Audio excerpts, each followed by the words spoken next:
Quero cumprimentar todos com a graça e com a paz de Jesus. Estamos mais uma semana começando. Essa semana a gente inicia o mês de junho.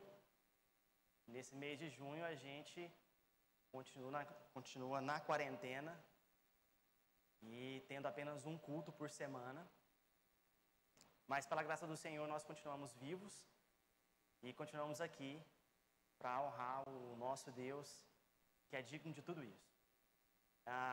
Antes de começarmos o nosso culto de terça-feira, eu só quero enfatizar algo para os irmãos, que é a respeito dos nossos cultos que temos feito online, pelo YouTube. Essa é a maneira pela qual a igreja se adequou para que assim a palavra do Senhor fosse transmitida aos lares e a tantos outros, das quais o Evangelho pode chegar, que depois de 40 anos da morte do Senhor Jesus, o Evangelho chegou em Roma. Então é assim que nós estamos fazendo. Gravamos, editamos, enviamos para o YouTube até que chegue até você.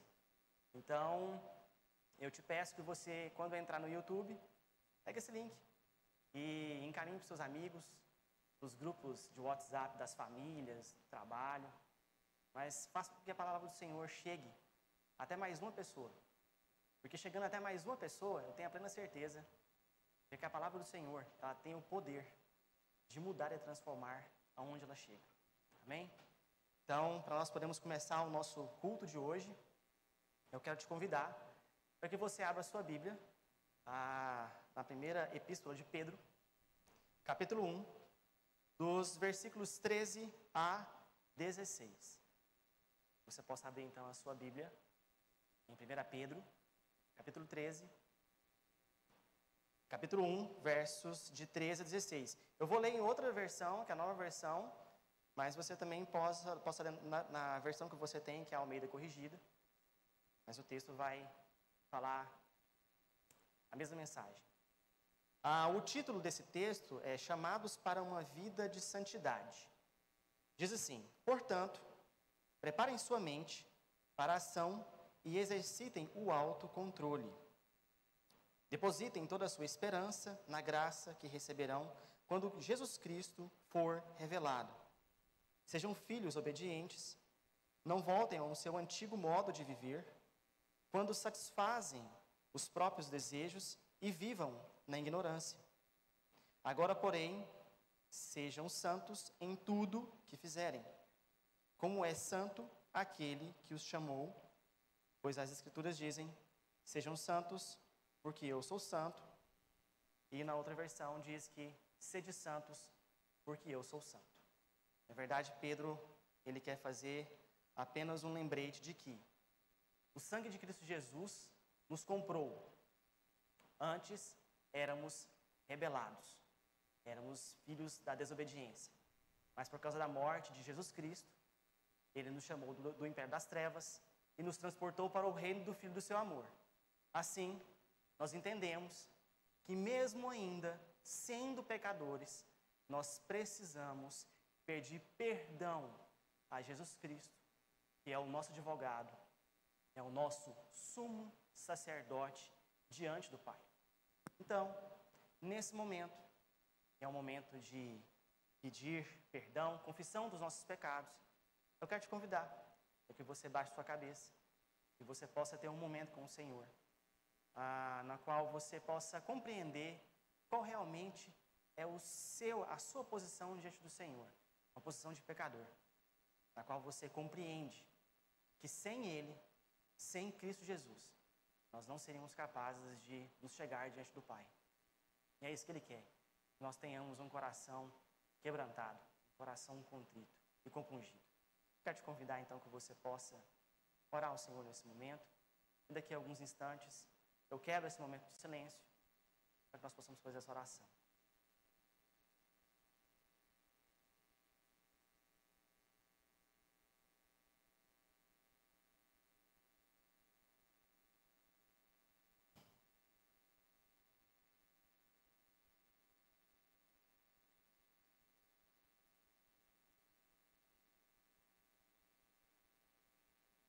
Pai, em nome de Jesus, Nós te somos gratos, meu Pai, por mais uma vez estarmos na Tua presença, Senhor. Nessa terça-feira, em mais uma semana que nós iniciamos debaixo da graça do Senhor. Muito obrigado, Jesus, porque o Senhor tem nos dado vida, tem nos dado esperança, tem nos dado, Senhor, a oportunidade de sermos pessoas melhores, ó Deus, aonde o Senhor tem nos plantado, seja na nossa casa, com a nossa família, seja no nosso trabalho, seja em qualquer outro lugar. Muito obrigado, Jesus, porque o Senhor tem sido a nossa esperança em meio a todas as coisas e os acontecimentos que nos têm acometido, Pai. Mas, Senhor, mesmo diante disso tudo, mesmo diante da Sua glória, mesmo diante da Sua graça, nós ainda, Deus, somos pecadores. Nós carecemos da graça e da glória do Senhor. A Tua palavra acabou de dizer para sermos imitadores do Senhor. Porque o Teu Filho amado disse, sede santos, porque eu sou santo. Então, meu Pai, nesse momento eu quero te pedir perdão pelos meus pecados e pelos pecados dos meus irmãos que estão assistindo esse culto, Pai. Em nome de Jesus, quebra, Senhor Jesus, qualquer cadeia, quebra, Senhor Jesus, qualquer altivez, quebra, Senhor Jesus, qualquer coisa que tenha, ó Deus, assediado, Deus, os nossos olhos, os nossos corações, para que nós possamos, ó Pai, viver uma vida em santidade. E essa vida em santidade, Senhor, ela diz que nós precisamos caminhar junto com o Senhor, orar, ó Deus, ao Senhor, clamar, ó Deus, a Ti. Tende misericórdia, Pai. Nos modifique, Jesus. Nos faça, ó Deus, sermos pessoas melhores em Cristo Jesus. É assim, ó Deus, que nós ficamos nesse momento, em nome e por amor do Teu Filho amado Jesus. Amém. E nesse momento eu quero te convidar que você possa abrir no texto de Salmo, capítulo 108, dos versículos 1 ao versículo 6. Salmo 108, dos versículos 1 ao versículo 6. Diz o seguinte: Meu coração está firme em Ti, ó Deus, por isso Te cantarei louvores com todo o meu ser. Despertem lira e harpa, quero acordar o amanhecer com a minha canção. Eu Te darei graça, Senhor, no meio dos povos. Cantarei louvores a Ti entre as nações, pois o Teu amor é mais alto que os céus. A Tua fidelidade chega até as nuvens. Sê exaltado, ó Deus, acima dos mais altos céus. Que a Tua glória brilhe sobre toda a terra. Agora, livra o Teu povo amado. Responde-nos e salva-nos por Teu poder. Vamos orar então, que nós possamos agradecer esse Deus que é tão grandioso, que merece toda a honra e toda a glória. E após esse momento de oração, nós passaremos já para o momento de louvor. E depois do momento de louvor, nós continuaremos com os estudos que nós temos feito durante as terças-feiras. Vamos orar então, meus irmãos. Pai, em nome de Jesus, mais uma vez nós adentramos, ó Pai, a Tua presença, felizes por tudo que o Senhor tem feito, Pai. A Tua palavra, ó Deus, de Gênesis a Apocalipse, ela exalta o Senhor. E isso é grandioso, Pai. O nosso coração, quando nós reconhecemos que nós pertencemos a Ti e que o Senhor fez algo maravilhoso por nós, Pai, algo que nós mesmos não poderíamos conseguir na cruz, isso alegra o nosso coração, porque isso nos achega diante de Ti e nos deixa cada vez mais perto, Senhor. E isso alegra o nosso coração. E isso é motivo de darmos louvor, de darmos glória para o nosso coração, Deus, cantar ao Senhor cânticos, entonar hinos e cânticos de louvor onde quer que nós estejamos, porque assim, viver com o Senhor não é apenas passar pelas provações, mas viver contigo, Pai, é saber que o Senhor é a nossa esperança, é aquele que traz, ó Deus, a nós, todos os dias, quando nós acordamos, quando nós sentimos o ar, quando nós abrimos nossos olhos e vemos, ó Pai, o pôr do sol. Ah, meu Pai, como isso é maravilhoso. Eu quero te agradecer, meu Deus, em nome de Jesus. Receba, Senhor, o nosso louvor que nós faremos nesse exato momento. Que as músicas que nós iremos cantar, Pai, sejam músicas, ó Deus, que possa aquecer o nosso coração, mas que ao mesmo tempo possa dizer, ó Pai, que santo, santo, santo é o Senhor dos exércitos, meu Pai. É assim, ó Deus, que nós ficamos nesse momento, em nome de Jesus. Amém.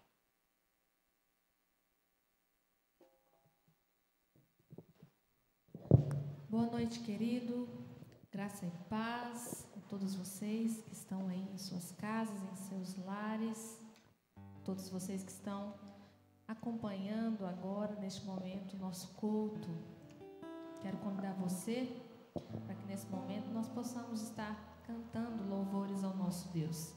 Assim como começamos o culto, foi pedindo perdão, né, pelos nossos pecados, nós vamos iniciar o momento de louvor também com o hino 71, né, que também é um hino onde nós, é uma oração, né, onde nós pedimos ao nosso Senhor perdão pelas nossas falhas, né, se em sofrimento te causei, ó Deus, né, nós estamos já afirmando que nós causamos sofrimento ao nosso Deus, e ao meu exemplo, um fraco tropeçou. Eu não andei nos bons caminhos que o Senhor me disse para caminhar, para estar. Perdão, Senhor. Vamos iniciar. Vamos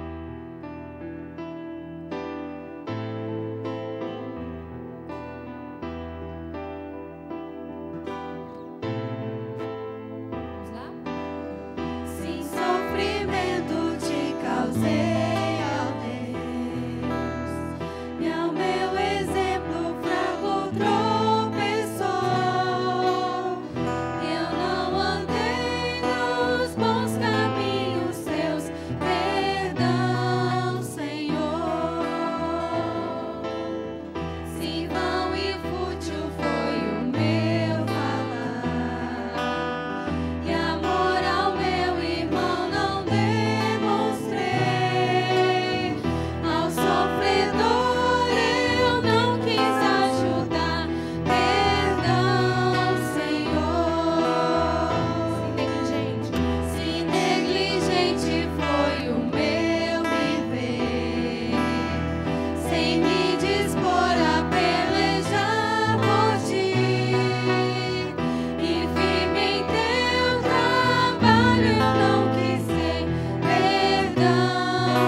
Exércitos, digno de receber toda glória, toda honra e todo poder.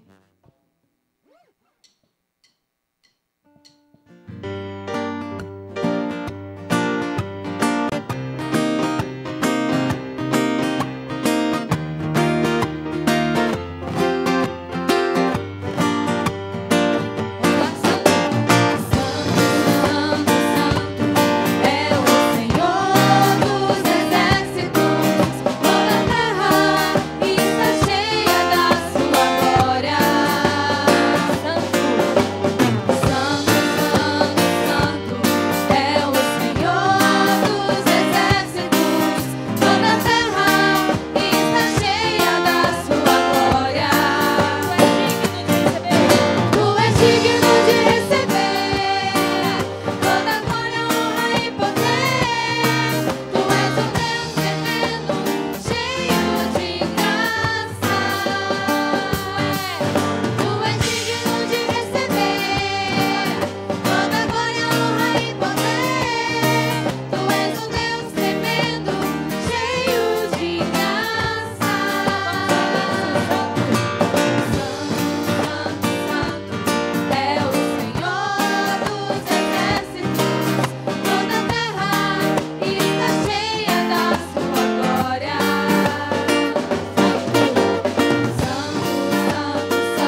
pouco mais. Eu acredito de crescer um pouco mais em conhecimento dele e experimentar dele mesmo. Quanto mais experimentamos ao Senhor, quanto mais o buscamos, mais vemos o quão necessitados nós somos dele dia após dia.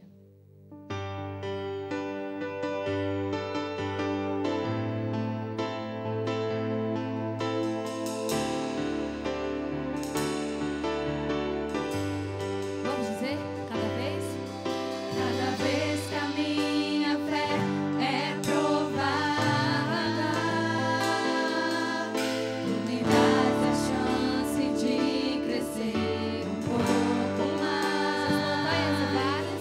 As montanhas e vales, desertos e mares que atravesso me levam pra perto de ti.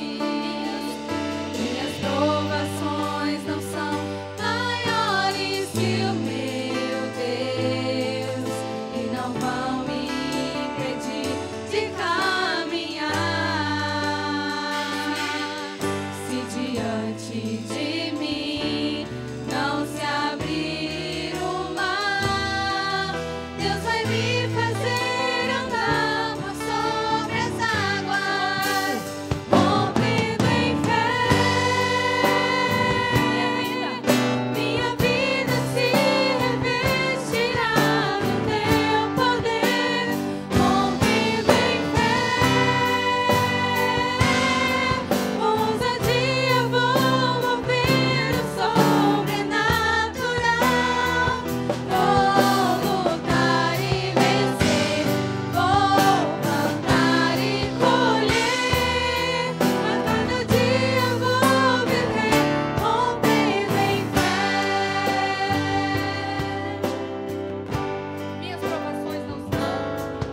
Minhas provações não são maiores que o meu Deus e não vão me impedir de caminhar. Se diante de mim não se abrir o mar, Deus vai me fazer andar por sobre as águas, rompendo em fé. Minha vida se revestirá do teu poder, rompendo em fé. Com ousadia vou mover o sobrenatural. Vou lutar e vencer, vou plantar e colher. A cada dia vou viver, rompendo em fé. A cada dia vou viver, rompendo em fé. A cada dia vou viver, rompendo em fé.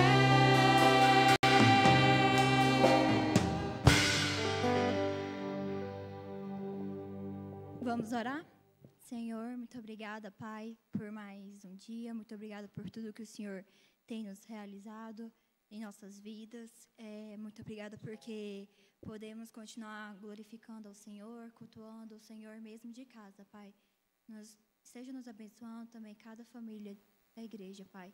Obrigada também por tudo e pela palavra que iremos escutar agora. E é assim que eu te oro e te agradeço em nome de Jesus. Amém.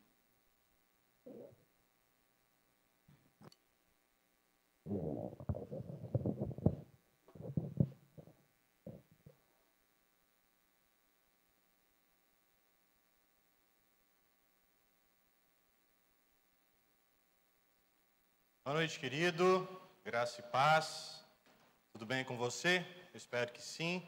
Mais uma vez nós estamos juntos para cultuar ao nosso Deus nesse culto que nós fazemos na terça-feira, um culto de louvor e adoração para que a gente exalte ao nome do nosso Deus a partir do momento em que nós ouvimos a voz dele, a palavra dele sendo ministrada a nós, assim como já fizemos, através da leitura bíblica, através dos cânticos cantados, e agora faremos isso através de uma pequena exposição da palavra de Deus, para que a gente possa mais uma vez ouvir a sua voz e responder então a Ele em adoração. Quero fazer isso dando continuidade à exposição que é feita em todo culto de terça-feira do Evangelho de Mateus, já caminhando para o final desse belo texto registrado por um dos discípulos de Cristo Jesus. E hoje, capítulo 26, do versículo 47 até o versículo de número 68. Esse é o nosso texto, então, para meditação desse momento. Evangelho segundo Mateus, capítulo 26, do versículo 47 até o versículo de número 68. Bom, farei a leitura e você acompanhe comigo nesse momento. Falava ele ainda, e eis que chegou Judas, um dos 12, e com ele grande turba com espadas e porretes, vinda da parte dos principais sacerdotes e dos anciãos do povo. Ora, o traidor lhes tinha dado este sinal: aquele a quem eu beijar é esse, prendei-o. E logo, aproximando-se de Jesus, lhe disse: salve, mestre, e o beijou. Jesus, porém, lhe disse: amigo, para que vieste? Nisto, aproximando-se eles, deitaram as mãos em Jesus e o prenderam. E eis que um dos que estavam com Jesus, estendendo a mão, sacou da espada e, golpeando o servo do sumo sacerdote, cortou-lhe a orelha. Então Jesus lhe disse: embainha tua espada, pois todos os que lançam mão da espada, a espada perecerão. Acaso pensas que não posso revogar a meu Pai, e ele me mandaria nesse momento mais de 12 legiões de anjos? Como, pois, se cumpririam as Escrituras, segundo as quais assim deve suceder? Naquele momento, disse Jesus às multidões: saístes com espadas e porretes para prender-me como a um salteador. Todos os dias no templo eu me assentava convosco ensinando, e não me prendestes. Tudo isso, porém, aconteceu para que se cumprisse as Escrituras dos profetas. Então, os discípulos todos, deixando, fugiram. E os que prenderam Jesus o levaram à casa de Caifás, o sumo sacerdote, onde se havia reunido os escribas e os anciãos. Mas Pedro seguia de longe até ao pátio do sumo sacerdote, e tendo entrado, assentou-se entre os serventuários para ver o fim. Ora, os principais sacerdotes e todo o sinédrio procuravam algum testemunho falso contra Jesus, a fim de condenarem à morte. E não acharam, apesar de se terem apresentado muitas testemunhas falsas. Mas afinal compareceram 2 afirmando: este disse: posso destruir o santuário de Deus e reedificá-lo em 3 dias. E levantando-se o sumo sacerdote, perguntou a Jesus: nada respondes ao que estes depõem contra ti? Jesus, porém, guardou silêncio. E o sumo sacerdote lhe disse: eu te conjuro pelo Deus vivo que nos diga se tu és o Cristo, o Filho de Deus, o Filho de Deus. Respondeu-lhe Jesus: tu o disseste. Entretanto, eu vos declaro que desde agora vereis o Filho do Homem assentado à direita do Todo-Poderoso e vindo sobre as nuvens do céu. Então o sumo sacerdote rasgou as suas vestes, dizendo: blasfemou. Que necessidade mais temos de testemunhas? Eis que ouvistes agora a blasfêmia. Que vos parece? Responderam-lhe eles: é réu de morte. Então cuspiram-lhe no rosto e lhe davam murros, e outros o esbofeteavam, dizendo: profetiza-nos, ó Cristo, quem é que te bateu? Até aqui a nossa leitura. Vamos orar mais uma vez? Pai amado, nós estamos diante da Tua palavra essa que tem como objetivo ensinar as nossas vidas a serem vividas de acordo com a Tua vontade. Palavra essa que tem o objetivo de nos revelar tudo aquilo que o Senhor requer de nós, de nos apresentar o Seu Filho como Salvador. Palavra essa que tem como objetivo nos conduzir a conhecer em Cristo o caminho da salvação. Então, que ela seja aplicada mais uma vez às nossas vidas, para que haja entendimento, discernimento e aplicação para tudo aquilo que a gente se envolver, para a honra e glória do teu santo e bendito nome. É assim que eu oro. Amém e amém. Bom, querido, esse capítulo 26 de Mateus é o capítulo que dá início a esse movimento da paixão de Cristo. Movimento esse que vai narrar o sofrimento de forma mais intensa da pessoa de Jesus, a sua morte e então a sua ressurreição. Um evento muito conhecido, evento que já foi digno de filme, de cinema, evento que marca o calendário da história, evento onde nós dificilmente encontramos pessoas que ainda não tenham sequer ouvido um pouco da história do que aconteceu com um homem chamado Jesus há mais de 2000 anos atrás. Um evento que é marcado de muita violência, um evento que é marcado de muita injustiça e um evento que muitos entendem de forma bem clara, ainda que não creia no impacto desse evento para a sua vida, que ele de fato aconteceu. E de que esse homem foi condenado injustamente pelo crime, então, que os seus acusadores o acusavam naquele momento. Mas os dois textos, ou as duas narrativas que nós lemos aqui, a primeira, que vai do versículo 47 até o 56, diz respeito à prisão de Jesus. Prisão essa que aconteceu ali no cenário de um dos grandes encontros de intimidade de Jesus com o Pai, que é Jesus orando ali no Getsêmani. Ou seja, com aquela oração profunda da alma, onde Jesus clama para que se pudesse o Pai desviar a ira de Jesus naquele momento, mas que ao mesmo tempo Jesus confessa que sabe que é necessário cumprir a vontade do Pai.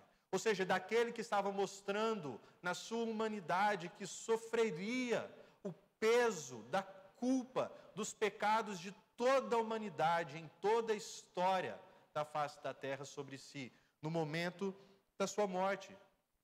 E é naquele momento de intimidade com o Pai, de oração, de revigorar da alma de Jesus para o cumprimento do seu ministério, que então chega, comandado por um dos seus discípulos, que havia o vendido por 30 moedas de prata. Alguns guardas ali do templo, com espadas, com porretes, para que pudesse então dar voz de prisão para a pessoa de Jesus Cristo. Então o texto nos faz entender que aquele momento era madrugada, talvez entre 1 ou 3 horas da manhã, e aqueles então chegam até Jesus com medo de que houvesse, por conta da fama de Jesus e por conta do movimento que Jesus estava criando em todo o seu ministério, houvesse um rebuliço tão grande que eles precisassem agir e atacar de forma violenta.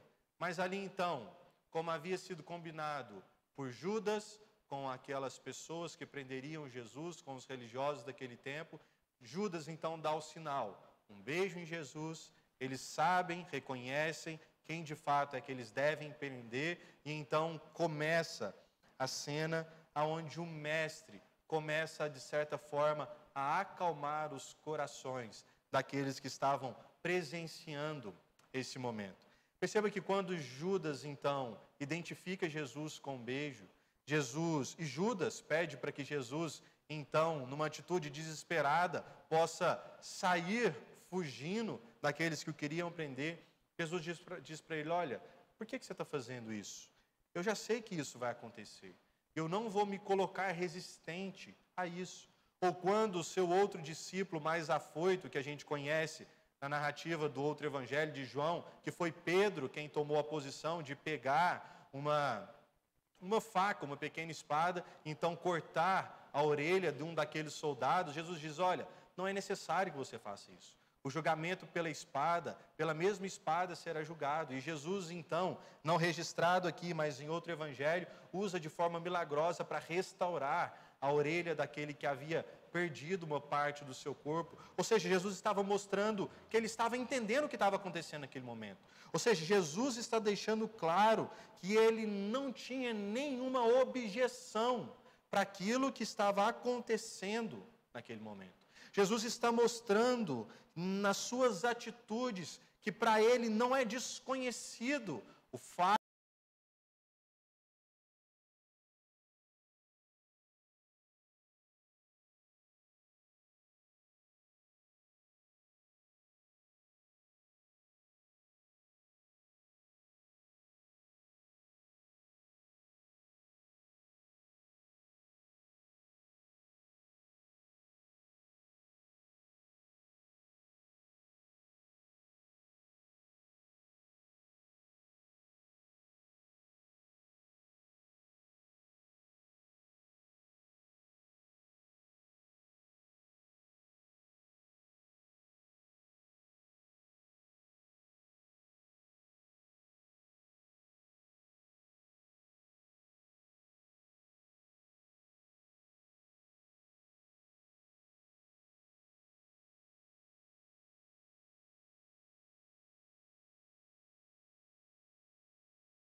narrativas, porque Jesus vai deixar claro, eu sei disso tudo.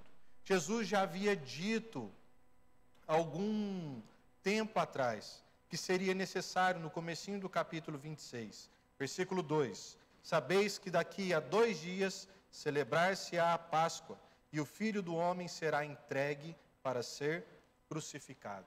Ou seja, Jesus está a par de toda a situação. Ele sabe que a prisão é ilegal, que o julgamento é ilegal, ele sabe que as testemunhas são falsas, ele sabe que os seus discípulos estão morrendo de medo e por isso vão abandoná-lo, ele sabe que um dos seus discípulos vai traí-lo, mas isso não espanta. E é dentro disso que eu queria que a gente meditasse nessa noite acerca dessas 2 narrativas, do conhecimento que nós devemos ter da palavra de Deus, porque é isso que Jesus está mostrando aqui. Ou seja, eu quero me concentrar mais nos versículos de número 54, 55 e 56. Quando Jesus diz assim: como, pois, se cumpririam as Escrituras, segundo as quais assim deve suceder? Ou seja, Jesus mostra para os seus discípulos que ele tinha poder para agir de forma extraordinária se ele quisesse. Jesus mostra para os seus discípulos que ele poderia agir e impedir que aquilo acontecesse na vida dele. Ou seja, Jesus está mostrando aqui para os seus discípulos que ele tinha poder de convocar um exército de anjos, para que pudesse então lutar por ele, para que pudesse soltá-lo e para que pudesse livrá-lo daquele momento de prisão, de condenação. Jesus diz isso no versículo de número 53, olha, eu não posso trazer mais de 12 legiões de anjos. Uma legião tinha cerca de 6.000 soldados. Ou seja, usando 12 aqui, talvez Jesus estava dizendo, você acha que eu preciso desses 12? De vocês 12 discípulos? Não, eu posso trazer mais de 12 legiões. Eu posso levantar um exército indestrutível, porque eu tenho poder sobre todas as coisas. O meu ministério está mostrando para vocês os sinais do reino de Deus e deixando claro para vocês que eu, Jesus, sou o Filho enviado de Deus e tenho poder sobre todas as coisas. Tenho poder para restaurar a orelha desse que acaba de ser ferido e tenho poder sobre a morte, tenho poder para curar, tenho poder através da ministração das minhas palavras para que haja verdadeira vida naqueles que a ouvem e naqueles que a seguem. Mas Jesus diz que ele não precisou usar naquele momento desse poder, porque era necessário que na sua vida fosse cumprido aquilo que a palavra de Deus vinha dizendo acerca do Messias há muito tempo. Primeira coisa, meu querido, que você precisa tomar nota nessa noite, nesse momento de ministração, é a importância de conhecer a palavra que dá ordem à vida. A palavra de Deus, revelada a nós, manifestada em toda a história, sendo dita por Deus através de homens, de profetas, sendo levantada por Deus para que a gente tivesse conhecimento de quem Deus é e do que Deus está fazendo na história, ela é de sobremodo importante para nós entendermos o que dá ordem à nossa vida.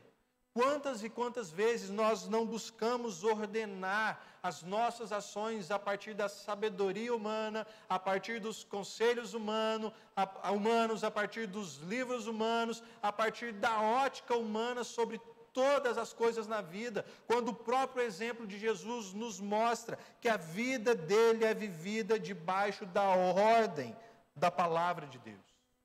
E Deus havia então revelado ao seu povo que era necessário um sacrifício perfeito, sem nenhum tipo de defeito, para que de uma vez por todas a ira de Deus fosse desviada da humanidade.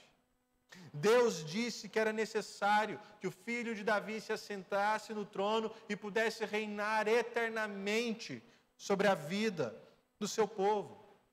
E Deus disse que o seu servo iria sofrer para que as pessoas pudessem conhecer a verdadeira vida, a luz para todas as nações. E Jesus sabia disso. E Jesus se submetia à palavra da ordem de Deus, que dá vida a todas as coisas. E a minha pergunta para você nesse momento é: como está a sua relação com a palavra de Deus? Todo o ministério de Jesus é conduzido por essa palavra. Em Lucas capítulo 24, quando ele encontra 2 discípulos decepcionados após a sua morte e ressurreição, Jesus diz para ele: olha, venham até aqui e deixa que eu explique para vocês, desde o começo, o que todas as Escrituras dizem a meu respeito. Jesus sabia que ele estava exatamente ali para cumprir a ordem da palavra de Deus. E é por isso, então, que, em segundo lugar, a obediência à palavra de Deus, ela não nos é uma opção. Ela não é opcional para mim e para você, que é discípulo de Jesus. Assim como a vida de Jesus nos mostra que Cristo cumpriu cabalmente a ordem de Deus, nós precisamos assumir a responsabilidade de obedecer a Deus, de cumprir a sua palavra cabalmente, segundo tudo quanto Ele requer de nós.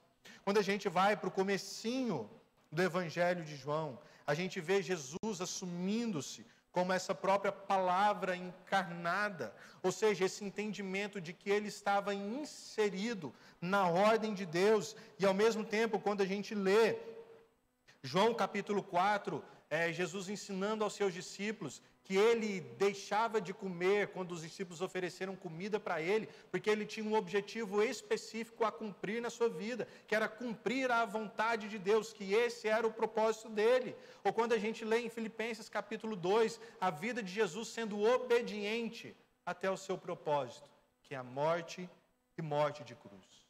Jesus nunca considerou uma opção obedecer ou não a palavra de Deus. Jesus entendeu que a sua vida era para cumprir a vontade daquele que o enviou para realizar a sua obra. Tem uma das passagens da Escritura que é linda, acerca de um dos servos de Deus comissionado para uma tarefa difícil, que está registrado em Josué capítulo 1. Ou seja, Josué tinha uma grande empreitada pela frente. Ia suceder um grande líder, que era Moisés, e iria conduzir o povo para que pudesse, então, estar na tão sonhada terra prometida que Deus havia prometido. E Josué, então, demonstra um certo temor. E a palavra de Deus para aquele homem é para que ele fosse forte e corajoso. A palavra de Deus para aquele homem foi para que ele fosse tomado de coragem naquele momento. Mas a coragem que Deus estava pedindo para que Josué tivesse, não era uma coragem consequente daquele que desafia todos os poderes, ou que talvez aqui no lugar de Jesus iria lutar contra os soldados, iria fazer um montinho, iria sair correndo, iria buscar diversas alternativas de tentar resolver o problema. Não é essa coragem que Deus estava pedindo para Josué, mas Deus disse para ele: olha, é necessário que você seja corajoso para cumprir cabalmente toda a lei de Deus. É necessário coragem para fazer segundo a vontade de Deus revelada a nós. Para isso é preciso coragem. É preciso coragem para olhar para a palavra revelada, para a vontade de Deus e cumprir, ainda que traga para a nossa vida alguns prejuízos. É preciso coragem para não desviar dela, nem para a direita e nem para a esquerda, mas para de forma ordinária cumprir tudo aquilo segundo Deus revelou a nós como seus filhos. Você tem tido essa coragem de obedecer a palavra de Deus a todo e qualquer custo? Se você não tem tido, eu queria te apresentar um terceiro argumento para que isso possa ser renovado no seu coração, que é olhar para a palavra de Deus à luz da própria vida da palavra encarnada, que é a vida de Jesus. Como eu já disse, o Evangelho de João no capítulo 1 nos fala daquele que se encarnou na história, daquele que era a palavra que vivia na eternidade e que então adentrou o verbo que se fez carne, cheio de graça, cheio de verdade, que os homens puderam ver, puderam tocar, e Jesus estava mostrando na sua vida, como o autor aos Hebreus vai registrar, que ele é então o ápice da revelação de Deus. Ápice porque ele cumpre tudo aquilo que a palavra de Deus havia prometido. Ápice porque de fato Jesus traz clareza sobre todas as coisas e Jesus mostra na sua vida que de fato a palavra de Deus é viva e traz transformação. Colossenses capítulo 1 nos diz que todas as coisas se convergiram para a pessoa de Cristo, ou todas as coisas encontraram sentido e paz quando se voltaram para a pessoa de Jesus Cristo. Eu queria renovar com você nesse momento a importância de nós olharmos para a vida de Jesus, para assumirmos que somos os seus discípulos e como nosso mestre, ele precisa guiar as nossas vidas em todas as nossas ações. É a vida de Jesus que nós precisamos aprender a viver. Jesus é o nosso exemplo, Jesus é o nosso paradigma, Jesus é o modelo que nós precisamos seguir para que de fato a gente encontre o caminho verdadeiro da vida.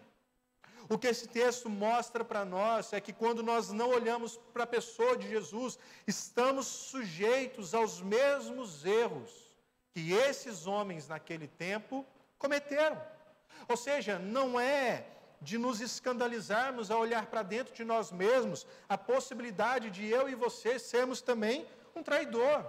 Não é escândalo para mim e para você nós considerarmos que eu e você, de igual forma, poderíamos estar no meio daqueles que condenaram Jesus Cristo, mesmo não achando nele nenhum motivo de condenação.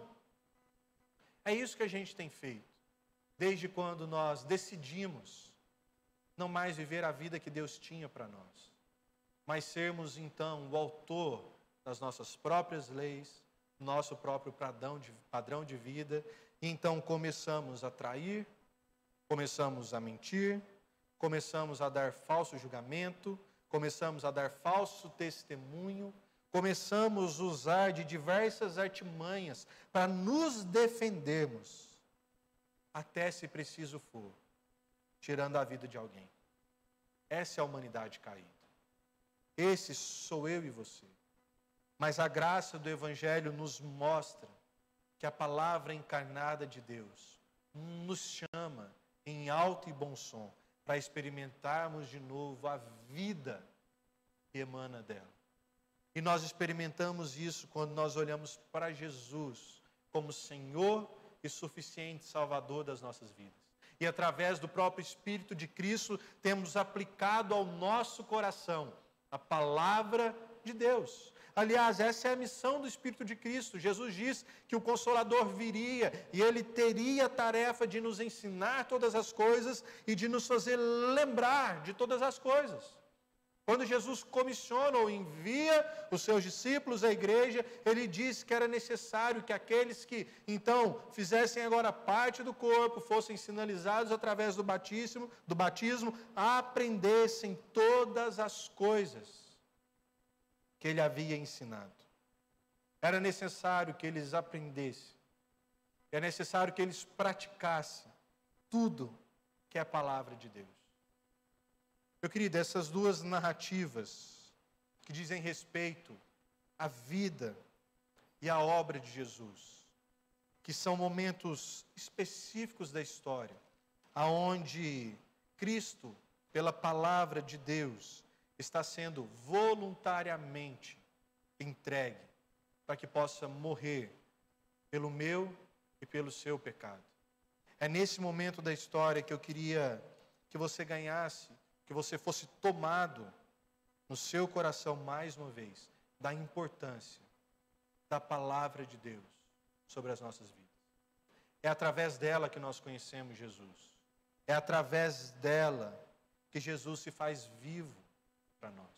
É através dela que nós experimentamos o que é verdadeiramente viver segundo a vontade de Deus.